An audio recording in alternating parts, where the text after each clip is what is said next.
Hello everyone. Good afternoon all of you. स्वागत है आप सभी का हमारे YouTube channel John of life science में। तो आज की सेशन के अंदर अपन डिस्कस करेंगे जो अपन ने सेल बायोलॉजी की यूनिट स्टार्ट कर रखी है। तो अपन ने पहले जो आपके basics animal cell, plant cell, prokaryotic, eukaryotic और बेसिक जो सेल ऑर्गेनली है उनके फंक्शंस वगैरह की 3-4 वीडियो अपन ने देखे हैं, ताकि थोड़ा सा ब्रीफली से आइडिया रहे सॉरी, कि अपन क्या चीजें पढ़ रहे हैं, जो नाम बार बार यूज कर रहे हैं उनकी डिटेल्स क्या होती है और क्यों यूज कर रहे हैं। तो ये सारी बातें अपन ने वहां पे डिस्कस कर ली थी सेल बायोलॉजी के प्रीवियस लेक्चर के अंदर। आज अपन बात करेंगे जो आपके ओरिजिनली है एंडोप्लाज्मिक रेटिकुलम। ठीक है, अपन क्या करेंगे, पहले जो ओरिजिनली है एक बार उनको डिस्कस कर लेते हैं। उसके बाद में आपके मेम्ब्रेन और मेम्ब्रेन मेम्ब्रेन के अंदर जो ट्रांसपोर्ट सिस्टम है वो सारी चीजें अपन वहां पे स्टडी करेंगे। तो आज स्टार्ट करेंगे अपन एंडोप्लाज्मिक रेटिकुलम। देखो, एक नाम आता है एंडोमेम्ब्रेन सिस्टम, काफी यूनिक नाम है। और एक बार काफी टाइम बाद इसका एग्जाम में क्वेश्चन आपको देखने को मिलता है। तो एक बार के लिए इसको पहले समझते हैं कि एंडोमेम्ब्रेन सिस्टम क्या होता है। तो चार ऑर्गेनली होती है। एक तो होती है आपकी ER endoplasmic reticulum plus Golgi body plus lysosome plus vacuole. इन चारों ऑर्गेनली का काम क्या है, आपस में सारी की सारी ऑर्गेनली है, ये चारों जितनी भी ऑर्गेनली है इन सबके फंक्शन आपस में क्या है, कोऑर्डिनेटेड है। फंक्शंस आपस में क्या है, कोऑर्डिनेटेड है, एक दूसरे से अटैच्ड है। ठीक है, सारी की सारी चीजें क्या है, आपस में मिली हुई है। ठीक, जैसे आपकी ईआर से प्रोटीन बनती है फिर वो गोल्जी में ट्रांसपोर्ट होती है। तो इन चीजों में के अंदर क्या है, जैसे आपकी नई प्रोटीन जो भी बनती है उनकी प्रोसेसिंग होती है इन ऑर्गेनल्स के द्वारा होती है आगे। तो कहने का मतलब ये है, जो भी आपके चार ऑर्गेनली आपको दिख रही है, ER, Golgi body, lysosome, vacuole, इन सबके फंक्शन आपस में क्या कोऑर्डिनेटेड है। इसलिए इनको नाम दिया जाता है एंडोमेम्ब्रेन सिस्टम। एग्जाम में क्वेश्चन आता है कि एंडोमेम्ब्रेन सिस्टम का एग्जाम्पल कौन सा नहीं है, तो आपको 3 ऑप्शन देते हैं एंडोमेम्ब्रेन वाले, और फिर आपको एक यहाँ से एलिमिनेट करना होता है। तो एक तो आप ये चीज जान रखो कि एंडोमेम्ब्रेन सिस्टम में जो ऑर्गेनली आती है वो कौन सी आती है। तो एक तो आपकी endoplasmic reticulum, Golgi body, lysosome और वैक्यूल्स, ये चारों आती है। तो अपन पहले डिस्कस करेंगे जो आपकी पहली ओरिजिनली आती है आपकी। आज की क्लास के अंदर अपन डिस्कस करेंगे एंडोप्लाज्मिक रेटिकुलम,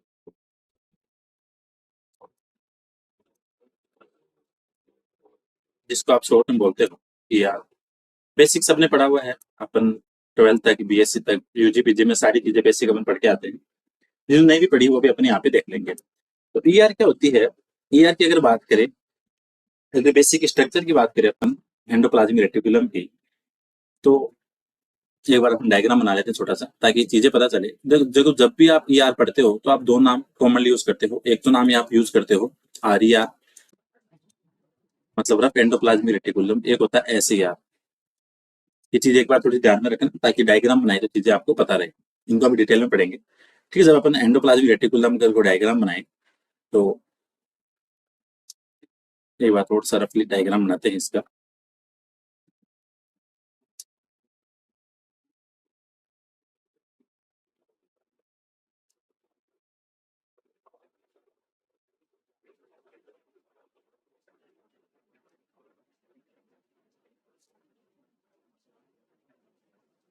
ठीक है, अब अपने यहाँ पे दो नाम लिखे हैं। तो पहली बात, जब अपन ईआर की बात करते हैं तो ईआर क्या होती है, एक ऐसी स्ट्रक्चर होती है, ये होता है एक तरह का रेटिकुलम का नेटवर्क। पहली चीज तो ये ध्यान रखो, जो स्ट्रक्चर बनी है एक एज ए नेटवर्क के तौर में बनी है। तो रेटिकुलम का क्या होता है, एक नेटवर्क होता है। अब आपके ईआर के ऊपर क्या है, ईआर का ऐसा रीजन जहां पे आपके राइबोसोम जुड़े होंगे उसको नाम दे देंगे अपन रफ एंडोप्लाज्मिक रेटिकुलम, और जहां पे आपके राइबोसोम नहीं जुड़े होंगे उनको अपन नाम देंगे आपका क्या, स्मूथ एंडोप्लाज्मिक रेटिकुलम। ठीक है, तो रफ एंडोप्लाज्मिक रेटिकुलम किसको बोलेंगे, जहां पे आपके ये राइबोसोम जुड़े होंगे जिस सेक्शन के ऊपर। जैसे मान के चलो आपके यहाँ पे राइबोसोम अटैच है, तो जिस पोर्शन पे आपके राइबोसोम अटैच है तो उसको नाम दे देते हैं अपन रफ ईआर, मतलब आर ई आर। ठीक है, और जैसे यहाँ पे आपके कोई भी राइबोसोम नहीं अटैच है तो इसको दे दिया स्मूथ ईआर, या सिंपली बोले आपका एस ई आर। और इसके अलावा बात करें, ये आपका ईआर का ल्यूमन हो गया, जो खाली स्पेस दिख रहा है ईआर का, ये ल्यूमन हो गया। ठीक है, ये आपको फिर यहाँ पे न्यूक्लियर एनवलप दिख रहा है।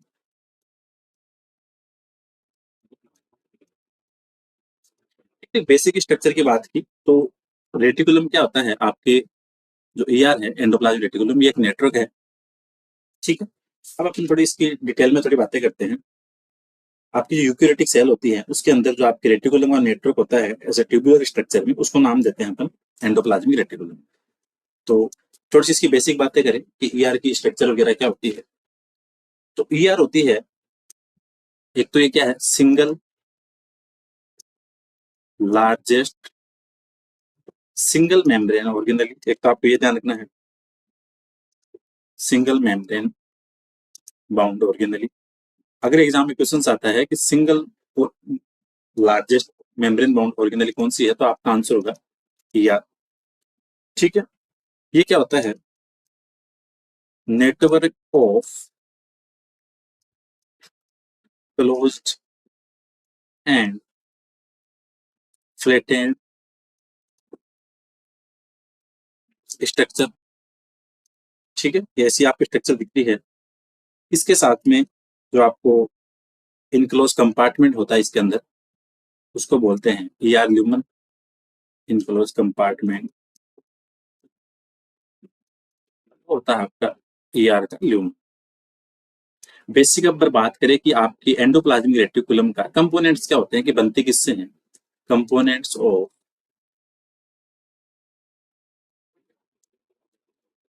ऑफ ईआर, आपकी एंडोप्लाज्मिक रेटिकुलम का कंपोनेंट्स क्या है, कि बनते किससे हैं।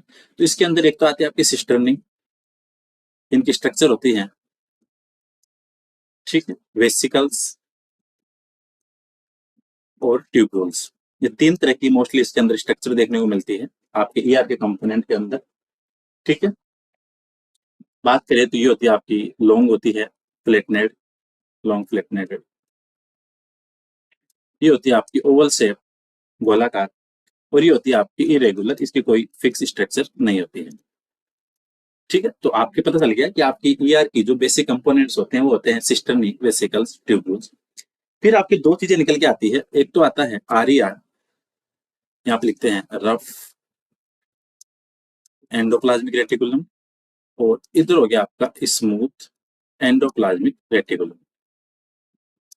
ठीक है, तो रफ ईआर का मतलब आपके एंडोप्लाज्मिक रेटिकुलम के जिस पार्ट के ऊपर राइबोसोम अटैच होंगे तो वो सतह बन जाएगी उसकी खुरदरी। ठीक है, रफ बन जाएगी थोड़ी, इसलिए इसको नाम देते हैं रफ एंडोप्लाज्मिक रेटिकुलम। तो यहाँ पे आपके क्या होंगे, राइबोसोम अटैच होंगे, राइबोसोम्स अटैच। और स्मूथ है, चिकनी खुरदरी जो चिकनी सतह है, दैट मीन्स वहां पे राइबोसोम अटैच नहीं है, तो ये हो गई राइबोसोम, यहाँ पे अब्सेंट होंगे। आपको दो चीजें एक पता होनी चाहिए।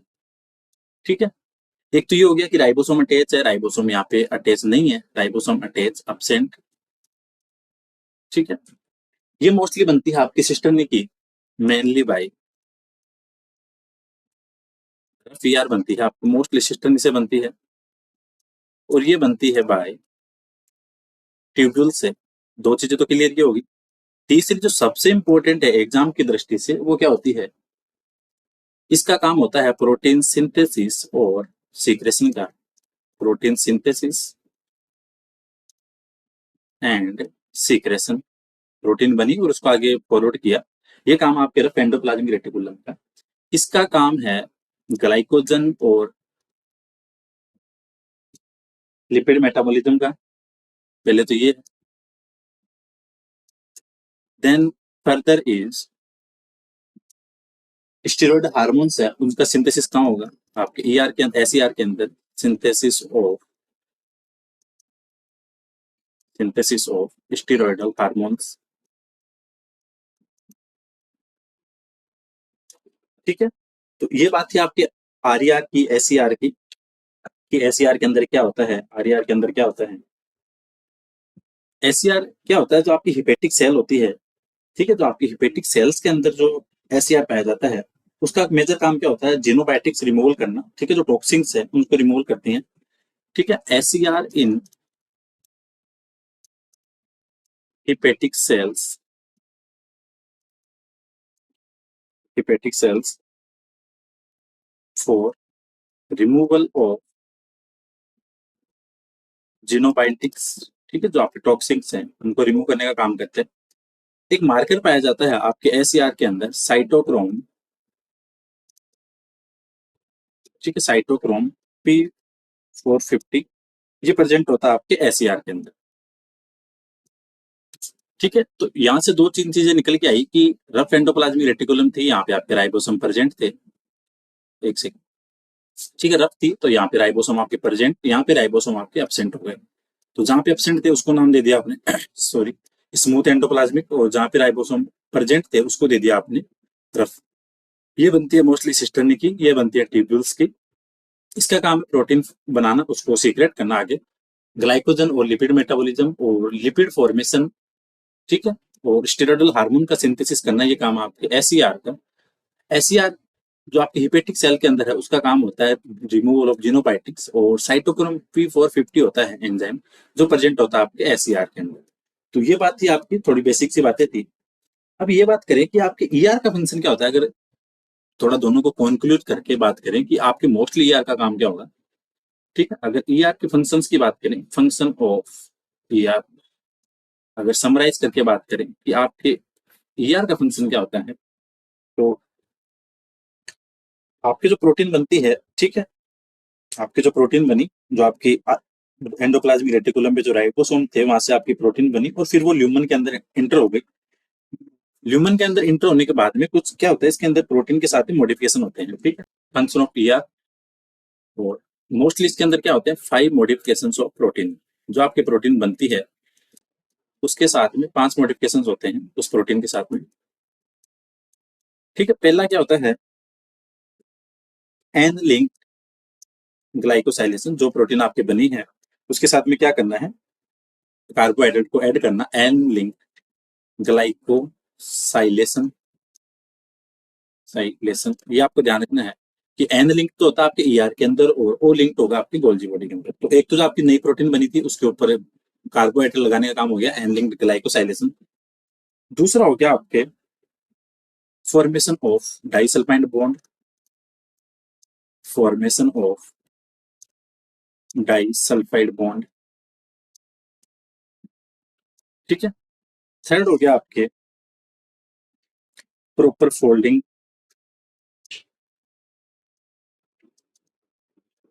ठीक है। नंबर 4 हो गया आपके प्रोटियोलाइटिक क्लीवेज, मतलब उस पे कट लगाना, जो आपकी प्रोटीन बनी है उस पे प्रोटियोलाइटिक एंजाइम से उस प्रोटीन पे स्पेसिफिक फ्रेगमेंट्स फॉर्म करना, ठीक है। और जो लास्ट फिर बचता है आपके असेंबली ऑफ मल्टीमेरिक प्रोटीन,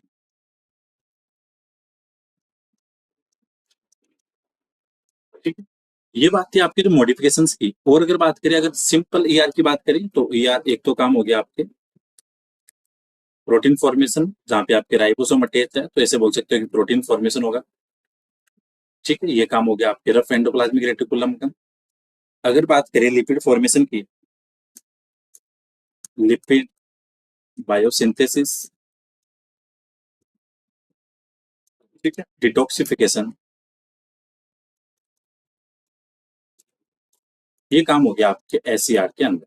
तो दो क्वेश्चन तो आपके इंपॉर्टेंट यहाँ से बनते बनते हैं, ठीक है। यहाँ पे अपनी 3-4 चीजें देखी कि एक तो हो गया आपके ओलिंग ग्लाइकोसाइलेशन हो गया, ठीक है, फिर हो गया आपके फॉर्मेशन ऑफ डाइसल्फाइड बॉन्ड हो गया। डाइसल्फाइड बॉन्ड बनाने के लिए जो आपके एंजाइम काम आएगा उसको बोलते हैं आपके प्रोटीन, इसका ध्यान रखना, प्रोटीन डाइसल्फाइड आइसोमरेज, पीडीआई बोलते हैं इसको, आइसोमरेज पीडीआई, ये होता है। प्रोटीन फोल्डिंग के लिए तो आपके कैल्शियम बाइंडिंग प्रोटीन काम आती है, एक तो आती है कैलनेक्सिन, ठीक है, एक होती है कैल रेटिकुलिन, कैल रेटिक्यूलिन, ठीक है। तो ये थी आपकी इंपॉर्टेंट चीजें आपके एंडोप्लाज्मिक रेटिकुलम को लेके कि इसमें बनती कैसे है, क्या क्या चीजें इसके अंदर होती है, ठीक है। रफ एंडोप्लाज्मिक रेटिकुलम क्या है। और एक चीज ध्यान रखना, जो आपकी ईआर होती है इसको बोलते हैं सिस्टम ऑफ मेम्ब्रेन। अगर क्वेश्चन आए कि सिस्टम ऑफ मेम्ब्रेन किस ऑर्गेनल को बोलते हैं, वो बोलते हैं, इसका यूनिक नेम है सिस्टम ऑफ मेम्ब्रेन, ठीक है। एक चीज और ध्यान रखना कि अपन ने ये बात की कि एंडोप्लाज्मिक रेटिकुलम का कंपोनेंट होता है वो होता है आपके सिस्टर्नी वेसिकल और ट्यूब्यूल। सिमिलर स्ट्रक्चर आपकी गोल्जी बॉडी में भी दिखेगी, ठीक है, उसके अंदर भी यही स्ट्रक्चर आपको देखने को मिलेगी। लेकिन इसके अंदर क्या होगा, आपके जो ईआर के अंदर है ये सारे के सारे कंपोनेंट क्या होंगे, साइटोप्लाज्म के अंदर बिखरे हुए होंगे, वो कॉम्प्लेक्स नहीं बनाएंगे, ठीक है। Rough endoplasmic reticulum protein formation, smooth का मतलब हो गया लिपिड फॉर्मेशन करना। तो अब एग्जाम में जो आपके ईआर से क्वेश्चन आते हैं उसकी बात करें अपन सिंपल लैंग्वेज में, ठीक है। एक चीज और ध्यान रखना, आपके ईआर होती है उसका मॉडिफिकेशन होता है, तो एक नाम तो आता है आपके SR sarcoplasmic reticulum, sarcoplasmic reticulum.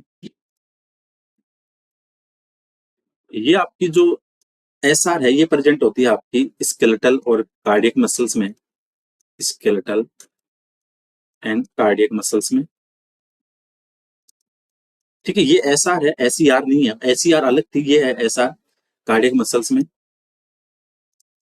और ये क्या स्टोर करती है, store calcium for muscles contraction, for muscles contraction, ठीक है। और इसके अलावा बात करें, एक आता है नाम माइक्रोसोम,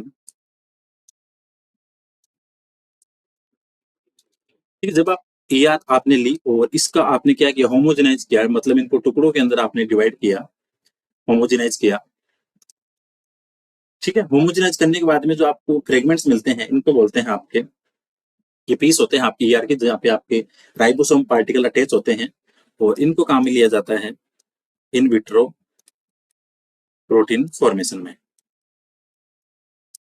ठीक है। लेबोरेटरी के अंदर जो प्रोटीन फॉर्मेशन की स्टडी करते हैं तो वहां पे आपके जो ईआर के पार्टिकल्स है राइबोसोम अटैच, उसको अपन स्टडी करते हैं।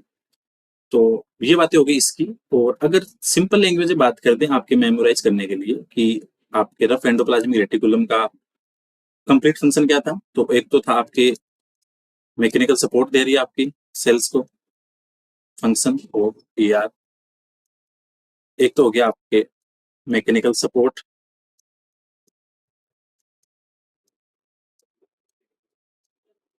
Protein formation, protein and lipid formation, cellular metabolism,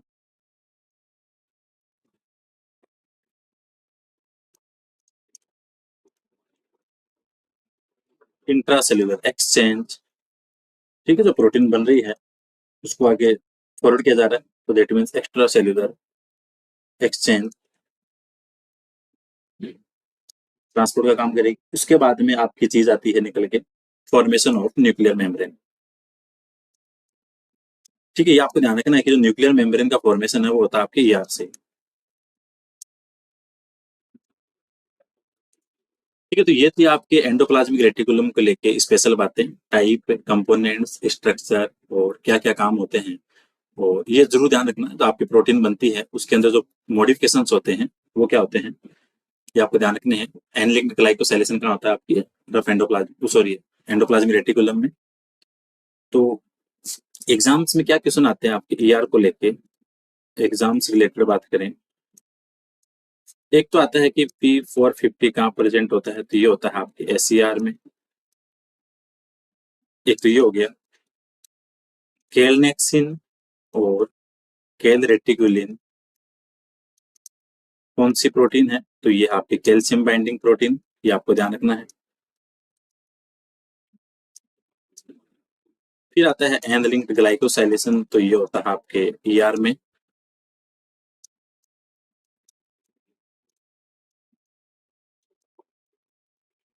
ठीक है। रिमूवल ऑफ जीनोबायोटिक्स का नाम आए तो आपको ध्यान रखना है एसईआर।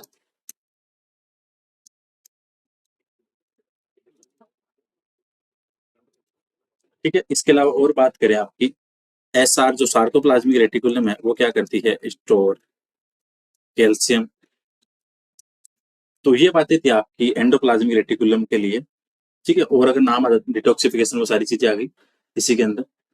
और एक चीज और ध्यान रखना कि लाइसोसोम गोल्जी बॉडी का फॉर्मेशन किससे होता है, लाइसोसोम गोल्जी बॉडी का फॉर्मेशन होता है formed by endoplasmic reticulum.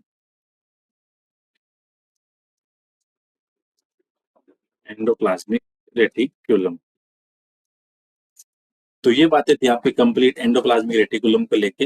As a exam oriented session के रूप में अपन ने सारी चीजें डिस्कस कर ली, जो जो मेन मेन फंक्शन होते हैं आपके ईआर के, किससे बनती है, क्या क्या चीजें इसके अंदर आती है, एससीआर क्या है, आरईआर क्या है, कंपोनेंट्स क्या है, प्रोटीन फॉर्मेशन कहाँ होगा, लिपिड सिंथेसिस कहाँ होगा। ठीक है, तो होपफुली सेशन आपके लिए इंपॉर्टेंट रहने वाला है। कल के लेक्चर में अपन डिस्कस करेंगे इसी तरह छोटे से सेक्शन में गोल्जी बॉडी को। ठीक है, so thank you so much for watching this video. मिलते हैं नेक्स्ट क्लास में।